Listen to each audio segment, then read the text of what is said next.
Making headlight assemblies. Are gates and burrs biting you over and over?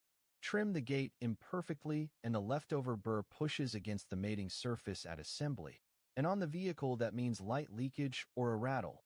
Bounced back at the OEM tier 1 quality gate. Manual trimming runs 3 to 8% burr residue, year in, year out. See the real problem. Gate residue equals assembly stress equals light leak and rattle, a direct quality loss. Manual trimming at 10 to 15 seconds can't keep up with the molding cycle and drifts in consistency. A double bottleneck of cadence and quality.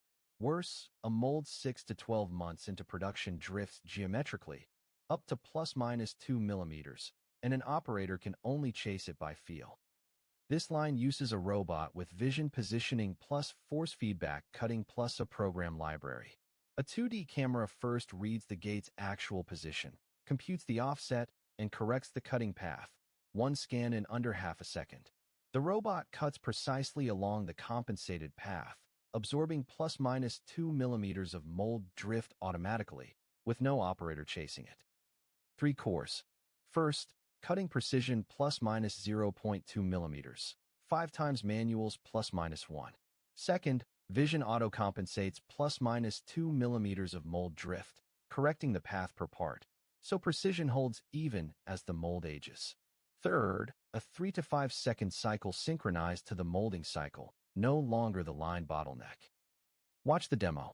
The molded part arrives. The 2D camera scans the gate and computes the offset in milliseconds. The robot's cutting head trims the gate along the compensated path, a clean cut with no burr tag, then sets it in the tray. 1 part, 1 scan, 1 compensation, 1 cut. Wherever the mold drifts, the path follows. By the numbers. Manual, ±1 millimeter, chasing mold drift by feel, 3 to 8% burr residue, 3 to 5,000 a day. Robot, ±0.2 millimeters, vision auto compensating ±2 millimeters of drift, under 0.5% burr, 8 to 12,000 a day. Precision, cadence, burr, and capacity, all at once. This solution isn't only headlights. Dashboards, interior plastics, appliance plastics, and 3C enclosures all reuse the same gate trimming cell. Choosing a trim approach for high-volume single SKU. In mold trimming dies are cheaper per part. But for mixed SKU plus mold drift, the robot wins.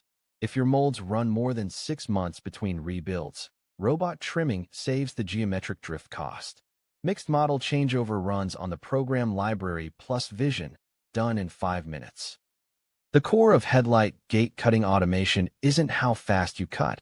It's whether, when the mold has aged and drift reaches ±2 millimeters, you can compensate per part by vision, hold burr under 0.5%, and still keep pace with the molding cycle. Your lighting line, what's your burr residue now? Still chasing mold drift by hand?